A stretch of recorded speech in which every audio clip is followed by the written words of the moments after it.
Hi guys, তোমরা সবাই কেমন আছো? আশা করি অনেক অনেক ভালো আছো। একদম। তো আজকে কিন্তু আমরা একটা গরম গরম ভিডিও নিয়ে হাজির। আর এমন এমন গরম গরম নিউজ আমরা শুনতে পাবো, শকিং, মানে একদম পুরো ধামাকা। মানে এই টাইটেলটি জাস্ট শকিং, মানে পুরোটাই শকিং।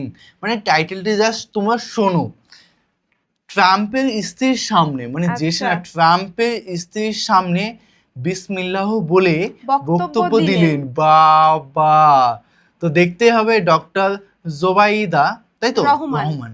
তো হুজুরের ভিডিও ফার্স্ট টাইম এবং ফার্স্ট রিয়াকশনে হ্যাঁ একদম, মানে বুঝতেই পারছো। অবশ্যই দেখবো। চ্যানেলটি যদি নতুন হয়ে থাকো চ্যানেলটিকে সাবস্ক্রাইব করে দেবে, পাশে থাকা বেল আইকনটা টং করে বাজিয়ে দেবে, একটা লাইক করে দেবে। আর মেইন ভিডিও ডেসক্রিপশন বক্সে লিংক পেয়ে যাবে, চেক আউট করে নিও। তো চলো আজকে ভিডিওটি শুরু করা যাক। বিসমিল্লাহিররহমানিররহিম। বাংলাদেশের বর্তমান যিনি প্রধানমন্ত্রী, নাম তার তারেক রহমান। একটু জোরে বলেন মারহাবা। তেনার সহধর্মিনী নাম ছিলেন ডক্টর জুবাইদা।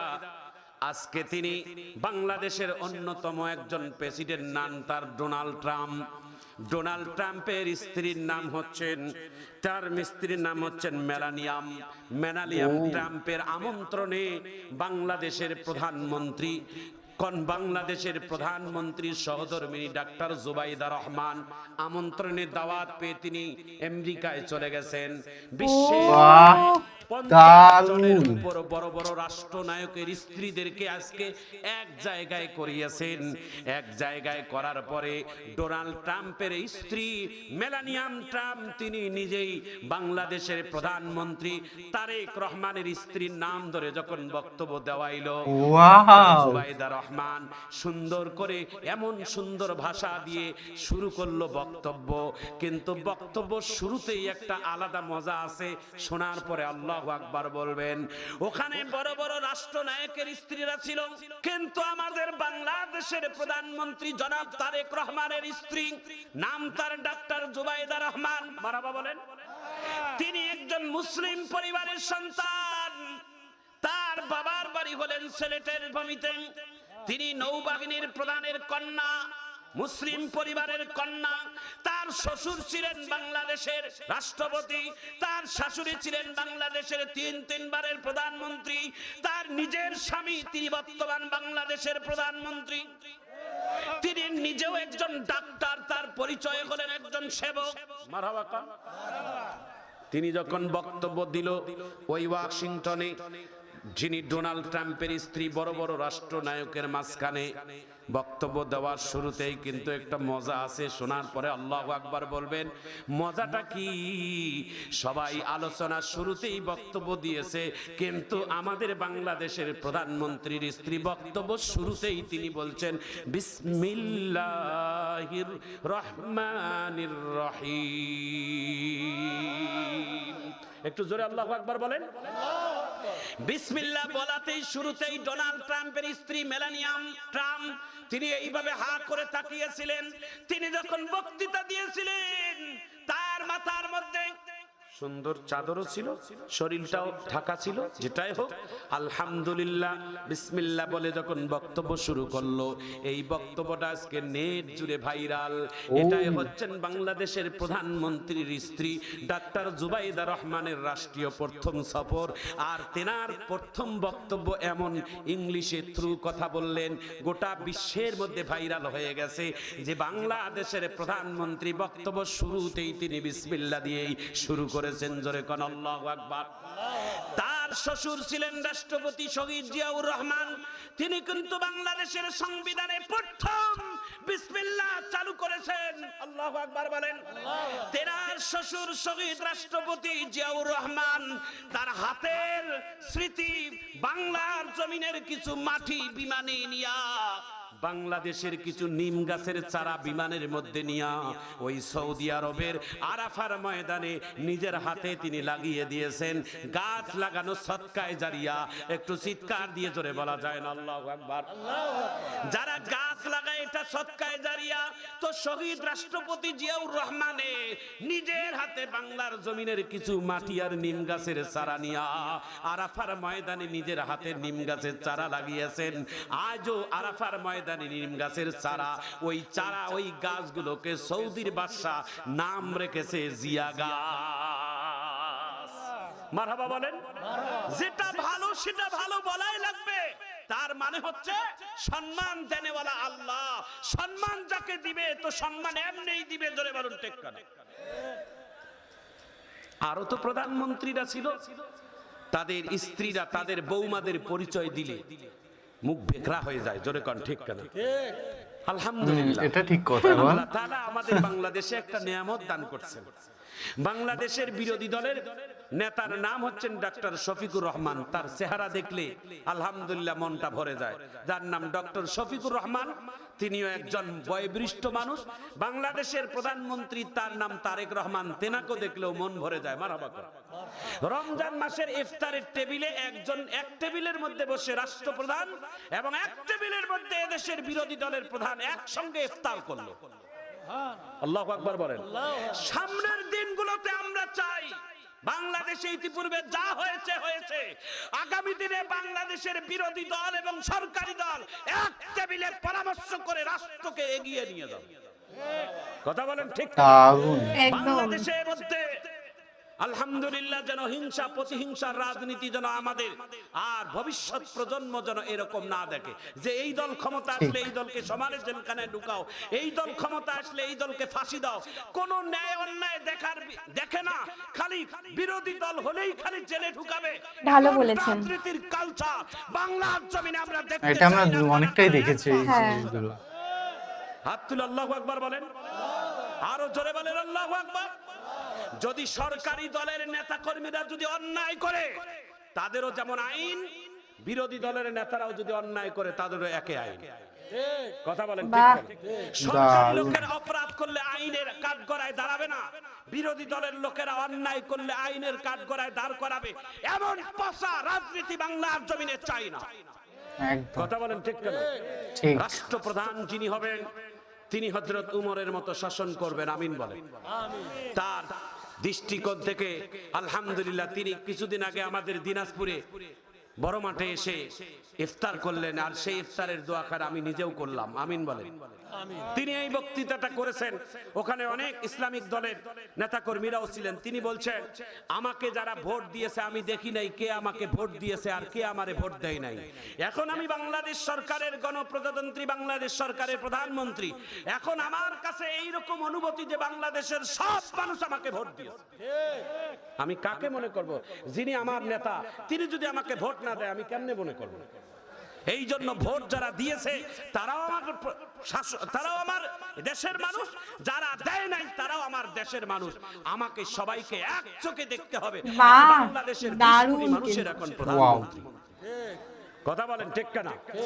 এইরকম ভাবে দেশ পরিচালনা করার আল্লাহ আমাদের বাংলাদেশের প্রধানমন্ত্রী জনাব তারেক রহমান এবং বিরোধী দলের নেতা জামাত ইসলামের অন্যতম রাহবার ডক্টর শফিকুর রহমান সহ বাংলাদেশের আরো যত ইসলামী দল আছে সবাইকে মিলেমিশে দেশের কাজ করার, দেশের সেবা করার, দেশের সেবক হিসেবে কাজ করার যেন সবাইকে তৌফিক দান করে। একটু সবাই জোরে বলেন আমিন, আরো জোরে বলেন আমিন।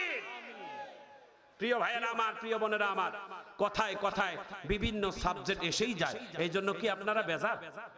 একটু জোরে বলেন বেজার? কথা মাঝে মাঝে আসলে একটু কথা বলতেই হবে। এখন যদি মনে করেন হুজুর এগুলো ওয়াজ করিয়েন না, না ওগুলো আর দিন নাই, ওগুলো আগে ছিল, এখন আর এগুলো নাই। আমাদেরকে হক কথা বলার অধিকার আল্লাহ তাআলা দিয়েছে। আমরা যেই কথাগুলো বলবো এই কথাগুলোর মধ্যে এই হক কথাগুলো এসেই যায় আর এগুলোকে বাধা দিলেই তখন এই সমস্যা প্রতিক্রিয়া হয়। জোরে বলুন ঠিক কিনা? ভাইয়েরা আমার, বন্ধুরা আমার, দিলের কান লাগাইয়া শুনেন, উলামায়ে কেরাম হচ্ছেন দেশের মাতমকুস, দেশের সম্মানের পাত্র। ডিমের কুসুম যেমন মাঝখানে থাকে নিরাপদে, যে কোন সরকার ক্ষমতায় আসলে ওলামায়ে কেরামদেরকে দেশের মাথার মুকুট বানাইয়া রাখবে, দেশের সম্মানের পাত্র বানাইয়া রাখবে। যে কোন দেশের অকল্যাণে, যে কোন দেশের মুসিবতের মধ্যে এ দেশের আলেম ওলামারা সবাই আর সবার আগে লাভ দিয়ে বিপদের সামনে দাঁড়াবে। এটাই হচ্ছেন দেশের দায়িত্ব। জোরে বলুন ঠিক কিনা? ভাইয়েরা আমার, বন্ধুরা আমার, বাংলাদেশে এই করোনার ঘটনার মধ্যে, যেই করোনার মধ্যে বাংলাদেশের অনেক মানুষ করোনায় আক্রান্ত হয়ে মারা গেছে। করোনায় আক্রান্ত হয়ে মারা যাওয়ার পরে নিজের বাপে মারা গেছে, সন্তান তাকে শুইতে যায় নাই, গোসল দিতে যায় নাই, জানাজা নামাজ করায় নাই। কিন্তু এদেশের ওলামায়ে কেরাম নিজের জীবনের ঝুঁকি রেখে গোসল দিয়েছে, কাফনের কাপড় পরাইছে, দাফন করাইছে, জানাজা নামাজ পড়াইছে। তবুও কোনোদিন একজন মুসলমান বাংলার জমিনে জানাজা নামাজ ছাড়া মাটি হয় না। কয়েছে বলেন? আমেরিকার মাটিতে, লন্ডনে, বিশ্বের অনেক দেশগুলোতে মানুষ মারা গেছে। ডাস্টবিনের মধ্যে যেমন ফেলাই দেয় ময়লা, সেইভাবে লাশগুলোকে ডাস্টবিনে ফেলার মিটারে দিয়েছে, গর্তের মধ্যে চাপা মাটি দিয়েছে। বাংলার জমিনে কোনোটা লাশ এমনি যায় নাই। ওলামায়ে কেরামেরা এই দায়িত্ব বহন করেছে। সামনে ওলামায়ে কেরাম প্রত্যেকটা দেশের ভালো কাজে এগিয়ে থাকবে ইনশাআল্লাহ। আচ্ছা বলেন তো সবাই বুকে হাত দিয়ে, আপনার এই মসজিদের ইমাম, মসজিদের মুয়াজ্জিন, মসজিদের খাদেম, যদি কোনো মানুষ মারা যায়, সবার আগে মসজিদের ইমামটা ওই বাড়িতে এসে হাজির হয়ে যায়। জোরে বলুন ঠিক কিনা? নিঃস্বার্থ, কোনো স্বার্থ নেই। কয় হাজার টাকা বেতন দেন একজন মসজিদের মুয়াজ্জিন? আপনার বাড়ির চাকর চাকরিনী যে বেতন পায়, এই এলাকার মসজিদের মুয়াজ্জিনের ইমাম তা বেতন পায় না। কথা কোন ঠিক কিনা?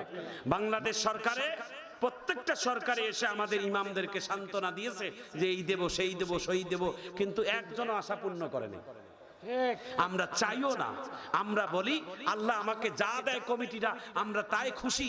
আল্লাহ ওটাই আমাদের এমন বরকত দিছে যে আমাদের ইমাম সাহেবের চেহারার দিকে তাকাই দেখেন, ইস্তারি করা পাঞ্জাবি, টুপি দামি, পাঞ্জামা দামি, এবং চেহারাটাও গুডুম গাডাম। কথা কোন ঠিক কিনা? এত সুন্দর চেহারা কেন? এত খান কেমনে? বেতন অল্প? প্রশ্ন করেন, আপনি উত্তর পাবেন ইমামের কাছে। আপনারা যা দেন খুশি করে, আমরাও নেই খুশি করে। আর এই খুশির মধ্যে আল্লাহ এমন বরকত রাখছে যে এই ৫,০০০ টাকায় আমার ৪,০০০ খরচ হয়, ১,০০০ জমা। সুবহানাল্লাহ কর। আর আপনার এই এলাকার একজন ৫০,০০০ টাকা চাকরি কর্নেওয়ালা, যার ডিউটি সহিভাবে পালন করে না, মনে করেন বুঝানোর জন্য বলি, তার ম্যাক্সিমাম টাকা হারাম, কিন্তু ৫০,০০০ টাকায় তিনি বেতন পায়। সে যতটা সুখী না, কিন্তু আপনার প্রতিবেশী মসজিদের ইমাম আর মুয়াজ্জিন ৫,০০০ টাকায় আল্লাহ তার থেকে বেশি হাসি খুশি রাখে। তার মানে হালালে আল্লাহ বরকত রাখছে, হারামে বরকত নেই। কথা কোন ঠিক কিনা? আর একটু জবাব দিয়ে বলেন, আপনাদের দেশে গরু কম, গরু বেশি না কুকুর বেশি? কথা কর। একটা কুকুরে বাচ্চা জন্ম দেয় কমপক্ষে ৫ থেকে ১০টা পর্যন্ত, আর একটা গরুয়ে বাচ্চা দেয় মাত্র একটা করে। তারপরও প্রতিদিন গরু জবাই করে মানুষ গরমের মতো খায়, কিন্তু কুকুর কোনোদিন জবাই হয় না। তারপরও কুকুর কম, গরু বেশি। তার মানে কুকুরে বরকত নাই, কুকুর হারাম, এই জন্য বরকত নাই। আর গরুয়ে হালাল, এই জন্য গরুয়ে আল্লাহ বরকত রাখছে। চিৎকার দিয়ে ধরে বলো ঠিক কেন? হালাল রোজগার করবেন, হালাল কামাই করবেন, হালাল কামাইয়া সন্তানের লেখাপড়া মনোযোগী হবে। আমিন কর। আমিন। যারা হারাম কামান, তাদের সন্তানেরা মানুষ হবে না, গোলালু হবে, গোলালু। জোরে বলুন ঠিক কেন? এই জন্য প্রিয় ভাইয়েরা আমার, মনে কিছু নেবেন না, আপনাদেরকে অনুরোধ করি পায়ে হাত দিয়ে এই কাজগুলো করবেন। একটা আপনাকে পরামর্শ দেই, আজকেই কাজটা করবেন। কি কাজ? আগামীকাল এই এলাকার থেকে বড় বাজার থেকে একটা বড় মাছ নিয়ে আসবেন, এনে রান্না করিয়া টেবিলের মধ্যে সাজাই বলবেন, এই বিবি, এই সন্তান, এ মা, এ ভাই বোন, মাছ নিয়ে আসলাম, খাও। কিন্তু সবাই শোনো, আজকের এই বাজারের মাছটা আমার হারাম টাকার, আমার বৈধ টাকার না। যা পাপ হবে সবাই নেব। মা বলবে, না বেটা, তোমার পাপের ভাগ আমি নেব না। স্ত্রী বলবে, না স্বামী, আমি তোমার পাপের ভাগ নেব না। ছেলে মেয়ে বলবে, না বাবা মা, আমরা তোমার পাপের ভাগ নেব না। দুনিয়াতেই যদি সন্তান পাপের ভাগ না নিতে চায়, দুনিয়াতে যদি স্ত্রী পাপের ভাগ না নিতে চায়, দুনিয়াতে যদি মা বাবা পাপের ভাগ না দিতে চায়, তাহলে মৃত্যুর পরে তোমার হারাম টাকার কামাইয়ের পাপের ভাগ কেউ নিবে না। ঠিক কিনা? একদম একদম। তাহলে কার জন্য আপনি হারাম কামাবেন? টাকার পাহাড় বানাবেন? বলেন কেন? দারুণ বললেন। টাকার পাহাড় বানাই লাভ কি? আপনাকে কে বলছে টাকার পাহাড় বানা? আপনি টাকা না বানাইয়া, টাকার পাহাড় না বানাইয়া নেক সন্তান পরিণত করেন, সহি মানুষ তৈরি করেন, নামাজিওয়ালা স্ত্রী তৈরি করেন। একটু চিৎকার দিয়ে জোরে বলুন ঠিক কেন? ঠিক। হযরত ফাতেমা আলীর ঘরে টাকা নাই, কিন্তু তাদের ঘরে শান্তি আর সুখ আল্লাহ তাআলা ভরাই দিয়েছেন। একদম। সুবহানাল্লাহ বলেন। ফাতেমা দেখেছিলাম। নবীর ঘরে খাবার নাই, কিন্তু খাদিজা আর নবীর ঘরটাতে আল্লাহ তাআলা জান্নাতের বাতাস একদম। দিয়েছিলেন। Wow. যতবার নবী ঘরে আসে, নবী করে খাদিজা ডাক দিয়ে বলে, ইয়া রাসূলুল্লাহ, আমার ঘরে আসলে খালি নাক শোষান কেন? কয়, আমি যখনই ঘরে আসি তখন আমি জান্নাতের ঘ্রাণ পাই। ও একটু জোরে কোন সুবহানাল্লাহ। কি বললেন? যার ঘরের মধ্যে একটা নামাজি, দিনদার, পরহেজগার, আল্লাহওয়ালা মহিলা, যার ঘরের মধ্যে একটা স্ত্রী থাকবে, সেই স্ত্রীটা স্বামী যখন রোজগারের জন্য বাহির হয়ে যাবে, স্ত্রীটা সংসারের কাজ গুছাবে আর পর্দা নিয়ে চলবে আর জিকির আজগার করবে আর 5 ওয়াক্ত নামাজ পড়বে, আল্লাহ রাসূল বলছেন তার ঘরে তার স্ত্রী না, তার ঘরে আল্লাহ একটা জান্নাতের খুঁটি রাখছে।